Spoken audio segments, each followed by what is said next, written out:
নমস্কার, আমি তরুণ ঘোষ। এই ভিডিওটার যেটা হেডলাইন দিয়েছি সেটা হচ্ছে বৈশ্বিক পরিস্থিতিতে শেখ হাসিনা দেশে ফেরার সম্ভাবনা উজ্জ্বল হচ্ছে। এখন বৈশ্বিক পরিস্থিতি কি সেটা যদি একটুখানি পরিষ্কার করে না বলি তাহলে পরে আপনাদের কাছে বিষয়টা পরিষ্কার হবে না, বোঝাতে পারবো না। আপনারা জানেন যে ইরান ইসরায়েল যুদ্ধ চলছে, তার মধ্যে আমেরিকা ঢুকে গেছে। গতকাল আমি তথ্য প্রমাণ দিয়ে আমি বলেছিলাম যে এবার ইরান বলেছে যে যেখানে যেখানে বেস রয়েছে, আমেরিকান বেস রয়েছে যে সমস্ত দেশে, সেই সমস্ত দেশে আমি বোমা মারব। এইটা বলার পর তারপরে গতকাল রাত্রিবেলাতে, মানে আমাদের এখানে সময় তো অনেক তফাৎ, ওদের যে সময় সেই রাত্রিবেলাতে কুয়েতে দোহাতে মিলিটারি ইনস্টলেশন, যেটা মার্কিন ইনস্টলেশন ছিল, সেখানে দামাদাম করে বোমা মেরে দিয়েছে। এখন তারপরে যেটা হচ্ছে বাহরাইন, ইউএই, কুয়েত, সৌদি আরব সবাই যে যার এয়ার স্পেস সব বন্ধ করে দিয়েছে, কারণ এদের সব জায়গাতেই মার্কিন রয়েছে, বেস রয়েছে। এখন এই কারণেই কিন্তু এই আরব দেশগুলো মার্কিন যুক্তরাষ্ট্রের ওপরে ক্ষেপেছিল যে তোমরা আমাদেরও তুমি যুদ্ধের মধ্যে জড়িয়ে ফেললে যেখানে আমাদের কোনো ভূমিকাই নেই। আর ইরান পরিষ্কার বলে দিয়েছে আমি কাউকে ছেড়ে কথা বলবো না, যারা যারা এই আমেরিকান বেস যারা যারা দিয়েছে তাদেরকে ফল ভুগতে হবে, এবং আমেরিকাকে আমি শেষ শিক্ষা দিয়ে ছাড়ব। ট্রাম্পের অবস্থা খারাপ, তার মানে কি আরব দুনিয়াও এই যুদ্ধের মধ্যে ঢুকে গেল। এদিকে রাশিয়া হুঙ্কার মারছে যে ইউক্রেনে যারা সমস্ত অস্ত্রশস্ত্র সাপ্লাই করছে, যারা অর্থ দিচ্ছে, সেটা হচ্ছে ইউরোপিয়ান দেশ এবং আমেরিকা। ফলে ইউরোপে আমি প্রথম তো তেল বন্ধ করব, তারপরে আমি মিসাইল রাখব। ফলে ইউরোপ, আমেরিকা, ব্রিটেন, আরব দেশগুলো সঙ্গে ইসরায়েল, রাশিয়া, ইউক্রেন এবং ইরান, পুরো একেবারে দেশ বা পৃথিবীটা একেবারে ওলট পালট হয়ে গেছে। আর এর মধ্যে ঢুকে রয়েছে পাকিস্তান। সেই পাকিস্তান নিয়ে আমি আলাদা ভিডিও করব। পাকিস্তানের এই যে সেনানায়ক আসিম মুনির, তাকে তো ডোনাল্ড ট্রাম্প নিয়ে গিয়ে দুপুরবেলা খাইয়েছে না, লাঞ্চ করিয়েছে। লাঞ্চ যা করিয়েছে সে মেনু তো শুনলে আপনারা অজ্ঞান হয়ে যাবেন। যাই হোক, লাঞ্চ তো হয়নি, হয়েছে ডিল। মুনিরা দেশকে বেঁচে দিয়েছে। এই যে মুসলিম উম্মা বলে চেঁচায় না, টাকার কাছে মুসলিম উম্মাকে পাকিস্তান বেঁচে দিয়েছে, তাদেরকে বেচ দিয়েছে। এদিকে চায়না বলেছে আমি খাইয়ে পড়িয়ে মানুষ করে আমি রাখলাম, আর এখন আমেরিকার কোলে গিয়ে বসলো। আমেরিকার যদি এইখানে যদি সাহায্য যদি ও করে, পাকিস্তান করে, তাহলে আমি পাকিস্তানকে ছেড়ে কথা বলবো না। তার মানে পরোক্ষে চীনও ঢুকে গেল। যদি আমেরিকা আরো পাকিস্তানকে ইউজ করে, তার মানে চীন একটা বড় অ্যাকশন আমেরিকার ওপর নেবে। সেক্ষেত্রে আমেরিকা চীনের ওপর রিটালিয়েট করবে। তার মানে যেটুকু এশিয়ান কান্ট্রির মধ্যে যে যুদ্ধটা ঢোকার অবস্থা ছিল না, সেটা কিন্তু এই পাকিস্তানের জন্য এই গজিয়ে উঠল। রাশিয়া এক ছিল, এবার চায়না যদি জড়িয়ে পড়ে তাহলে বাকি রইল ভারতবর্ষ। বোঝাতে পারলাম?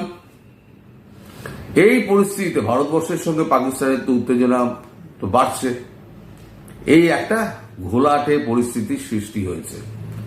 এই ঘোলাটে পরিস্থিতিতে এখন আমেরিকা তার বেসে যখন অ্যাটাক করেছে, আমেরিকা তো ছেড়ে কথা বলবে না।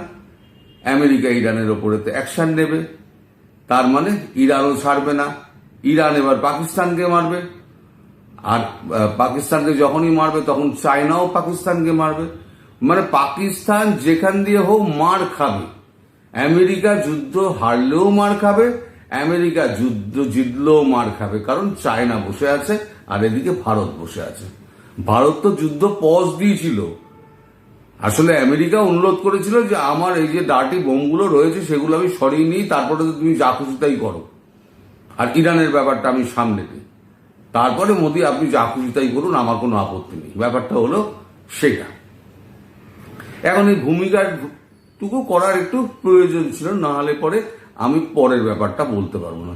আচ্ছা, তার আগে একটু বলে দিই যে গতকালকে তো আমি বাংলাদেশ নিয়ে কোনো ভিডিও করিনি, আপনারা দেখেছেন। আমি সমগ্র পরিস্থিতি নিয়ে একটা ভিডিও করেছিলাম। তাতেও দেখলাম কমেন্টে গালাগালের বন্যা ছুটেছে। তার মানে উদ্দেশ্যপ্রণোদিতভাবে আমি যাই করি না কেন আমাকে গালাগাল করা হবে। ঠিক আছে, গালাগাল যদি শুনতেই হয় তাহলে বাংলাদেশ নিয়ে ভিডিও করেই গালাগাল খাবো। আর আজকে যদি আপনারা গালাগাল যারা করছেন তারা যদি করেন, আমি সেই ব্যবস্থা করে রেখে দিয়েছি। এবার আপনারা গালাগাল করার সাহস যদি করেন, আজকের ভিডিওর নিচে আপনারা গালাগাল করুন। এবার যেই গালাগালগুলো আপনারা করবেন সেগুলোর আপনার কম্পিউটার থেকে করুন, মোবাইল থেকে করুন, ট্যাব থেকে করুন, আপনার আইপি অ্যাড্রেস কিন্তু আমরা পেয়ে যাব। সেই আইপি অ্যাড্রেস থেকে পুরো কন্ট্রোল কিন্তু আপনার মোবাইল বা আপনার ল্যাপটপ বা আপনার কম্পিউটার বা ট্যাব, তার কোনো কন্ট্রোল আপনার থাকবে না। আপনি ওই কম্পিউটারে যদি আপনি অন্য ইমেল দিয়েও আপনি যদি আইডি খোলেন, সেটারও কিন্তু আপনার মানে কম্পিউটার, ল্যাপটপ, টেলিফোন আপনাকে ফেলে দিতে হবে। সেই ব্যবস্থা আমি করে দিচ্ছি। 7 দিনের মধ্যে এটা হবে। যার যার সাহস থাকবে তারা আজকে এই ভিডিওতে কমেন্ট করে গালাগালি করুন। এবার আসি শেখ হাসিনার প্রসঙ্গে। দেখুন, এটা পুরো বিশ্লেষণ ধর্মী একটা আমি খবর বলছি। পরিস্থিতি যেদিকে যাচ্ছে তাতে একটা পুরো উত্তেজনার সৃষ্টি হয়েছে। ওদিকে ইউরোপ, আমেরিকা যুক্তরাজ্য, এদিকে আপনার আরব দেশ, উপসাগরীয় অঞ্চলে তো মানে যুদ্ধ চলছেই। নিজেদের মধ্যে হুতি, হিজবুল্লাহ, আইএস এরা তো অ্যাক্টিভ, এরা সব ইরানের ফান্ডিং এ চলে। ফলে এরাও অ্যাক্টিভ হয়ে যাবে, এরাও সরাসরি মারবে, যে যাকে পারবে মারবে। একটা কঠিন পরিস্থিতির সৃষ্টি হয়ে যাবে।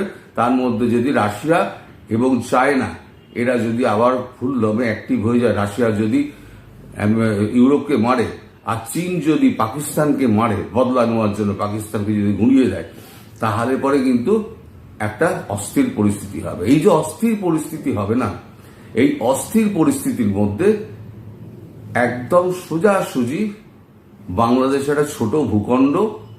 এই ভূখণ্ডের মধ্যে কোথায় কি হচ্ছে পৃথিবীর কিন্তু কারোর চোখ থাকবে না, কেউ দেখতে যাবে না। কোনো হিউম্যান রাইটস, কোনো এজেন্সি, সবার চোখ থাকবে এই বড় বিষয়টা নিয়ে। এই বড় বিষয়টা নিয়ে যখন চোখ থাকবে, সেই সময়তে ভারত হাত সাফাই করে বেরিয়ে গেলেও যেতে পারে। এখন আমি একজনকে প্রশ্ন করেছিলাম যে ভারত এত দেরি করছে কেন। তিনি এক খুব সুন্দর থিওরি বলেছেন। সেটা নাকি শেখ হাসিনা নাকি ম্যাডাম জানেন। তিনি আনন্দে খুব ধীরে সুস্থে রয়েছেন, তার একটাই কারণ, তিনি এই সূত্রটা জানেন। ধরুন আপনি একটা ডিম হাতে নিলেন, হাতে যদি ডিমটা আপনি চাপ দেন তাহলে ডিমটা, কাঁচা ডিমটা ভেঙে যাবে, আপনার হাত নোংরা হবে, মেঝে নোংরা হবে।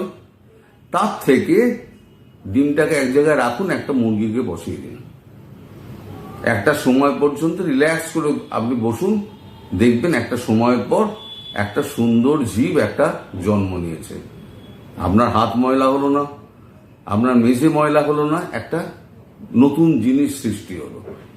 এই যে শেখ হাসিনার প্রতি এই যে কিছু মানুষ পুরো বাংলাদেশের জনতাকে ভুল বুঝিয়ে রেখে দিয়েছিল, এই সময়টার মধ্যে না ওই মুরগি তা দিল ডিমে। তাতে কি হলো, এই যে মানুষগুলো বুঝতে পারলো যে এদের মুখোশটা কি, এদের প্রকৃত পরিচয়, এরা প্রকৃত কি চায়, কে জামাত, কে বিএনপি, কে হচ্ছে ইউনূস, কারা হচ্ছে এনসিপি, তারা কোথায় লুকিয়েছিল, তাদের সব মুখোশগুলো খুলে গিয়েছে। পাবলিক বুঝে গেছে যে না, শেখ হাসিনা কি করেছেন, এরা কি করছে। তাহলে পরে এবার কি হলো, সেন্টিমেন্টটা পুরো চলে আসছে শেখ হাসিনার দিকে। এটাই হচ্ছে নতুন একটা প্রাণের জন্ম হলো, যেটা হচ্ছে মুরগির ছানা। এই ছানাটার জন্যই কিন্তু, মুরগির ছানাটা প্রসবের জন্যই কিন্তু ভারতবর্ষ অপেক্ষা করছিল। এখন মুরগির ছানা তৈরি হয়ে গেছে। মুরগির যে বাচ্চাটা, সেই বাচ্চাটা কিন্তু ডিম ফুটে বেরিয়ে গেছে। এইবারেতে বাচ্চাটাকে ধরা এবং ধরে তাকে মানুষ করা। ভারতবর্ষ এই জায়গায় দাঁড়িয়ে আছে। এবার কবে কি হবে আমি বলতে পারবো না। এটা কিন্তু আমি বললাম, এটা বিশ্লেষণ ধর্মী একটা। আমি বিভিন্ন লোকের সঙ্গে কথা বলেছি, বিশেষ করে আমাদের লেফটেন্যান্ট জেনারেল অজয় রায়নার সঙ্গে আমি কথা বলেছি, আমি এস.এন. সিন্ধুর সঙ্গে কথা বলেছি।